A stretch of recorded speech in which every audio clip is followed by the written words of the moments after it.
Yeah, Jackson! Woo, woo, woo, woo! Yeah! Alright, it is a little past 5 AM. I'm waking up nice and early, getting in, just cooking some porridge. It's a couple hours until start time, so I like to get some food in. Yeah, a good couple hours before the race, so yeah, cooking some porridge. Last night for dinner was chicken pasta, so carbs, I had a lot of it, so trying to carb load essentially, and lots of protein in chicken. Got a Powerade. It's a little bit of a tradition for me, but I like to just down a whole Powerade after the race is over, so I look forward to that. Yeah, I'm just gonna eat this porridge, and I want to try to get to the start line by about 6, collect my bib, and yeah, figure out how it's all gonna work today, because I don't actually know. My main concern is the start line's going to be really crammed, because I want to try to get this sub 2 hour run time today. I don't want to get caught up at the back of a big group of people. I want to try to be at the front, so yeah, I just want to see if they're going to let us go in waves. If not, if they're all just going to go at once, I want to see if I can get up the front. So I tend to get pretty nervous before big races like this, especially this one though, because there's a lot riding on it. I've been on a journey to try to get a sub 2 hour half marathon, and if I manage to get it, my father-in-law and a friend of mine have offered to buy me a new pair of runners and an Osprey Duro 6 running bag. All up, that's about $400 to $500 worth of gear, so there's a lot of pressure for me to get this sub 2 today. But after breakfast, I arrived at the start line pretty soon, got my bib and figured out how it was all going to work and if I was able to start close to the start line. And by 7 AM there was a guy who gave a quick briefing of the day and how it's going to work.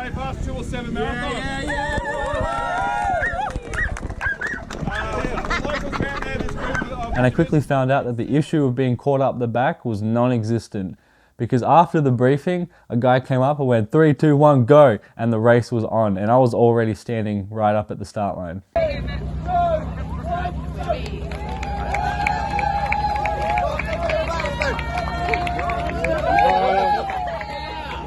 And it all happened so quick. I just started running. Luckily I had my watch ready and connected to the GPS so I could start that straight away, but I hardly had the camera out and ready to go, so I kind of missed the start line. Yeah, come on. But I was off and settling in to a nice pace.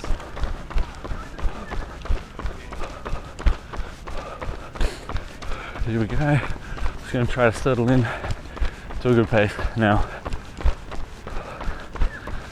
So the morning was cold and overcast, but it wasn't as cold as some other mornings have been, which was good. And I was happy about the overcast because it means an hour into the run, I wasn't going to have the sun beating down on me.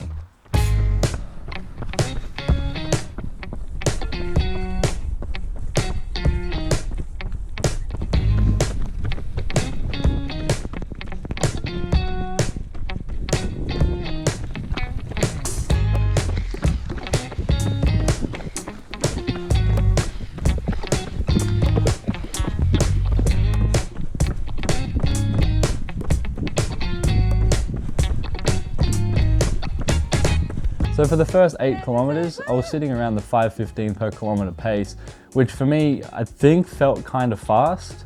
But then by kilometer 9, I actually had a little bit in me to push a bit faster, so I sped up to about 4:50 per kilometer. I was doing this though so I could have a bit of time in the bank for when I inevitably slowed down later on, so I could still comfortably get the sub 2 hour pace.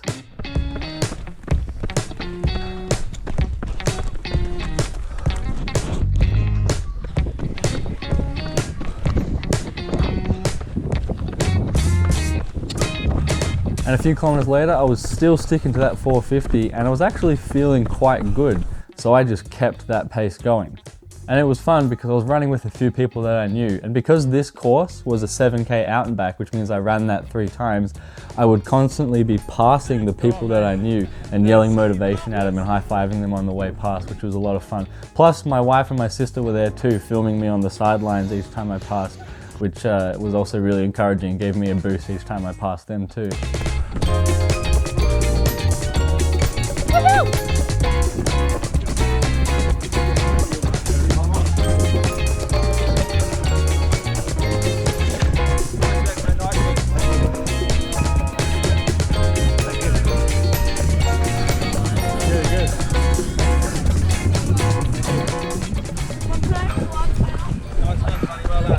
you. One left to go. Yeah. One left. Easy.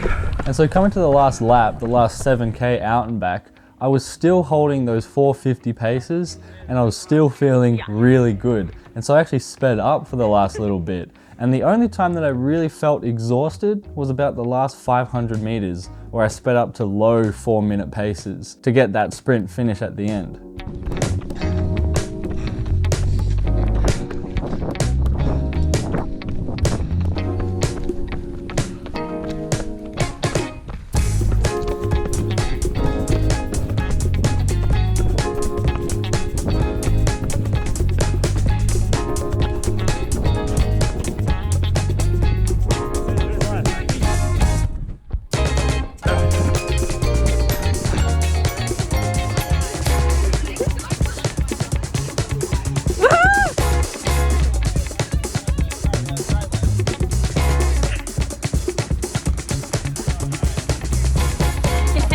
And so after all that, the official time I got was 1 hour, 44 minutes and 14 seconds. I absolutely smashed my sub 2 hour goal.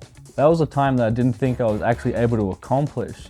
But thinking back as well, I probably could have actually pushed harder and gotten a faster time, because the only time I was exhausted was at the end when I was pushing really hard. And I looked up the leaderboard a few days later, and out of 88 people who ran the half marathon that day, I was number 9th. So to get top 10, that just blew me away. I was so surprised I was able to get top 10. And as I mentioned before in my video, Chasing the Sub 2 Hour Dream, I had some promises from my father-in-law and from my friend with the shoes and the running bag. So soon after the race, I went home, had a shower, and then met my father-in-law at the runner's shop where I picked out my new shoes. And I ended up picking these ones, the On Cloud Surfers. I have gone for one run in these and they are great. They really do feel like you are surfing on the cloud. That is the whole point. And I've also got a video idea for these, so while they're still brand new and shiny, I want to make that, so make sure you subscribe to check out the video I'm going to make with these. And as for the bag, well, it is expected to arrive in the mail tomorrow. I'm really excited about it. By the time you're watching this video though, I would have already had it, and I've probably already gone for a run or two in it, because I'm just that excited to try it on and run in this new running vest. And I also want to thank the Bravehearts organization who ran the whole event. It was a really great day, really well run event. They're always cheering you on as you're doing your laps back and forth, and I probably will run with them again in the future. Maybe next year I'll actually try the full marathon rather than the half marathon. But thank you guys for also supporting me on this journey to a sub 2 hour half marathon. If you think I've earned it, then please consider subscribing. But until then, keep running strong.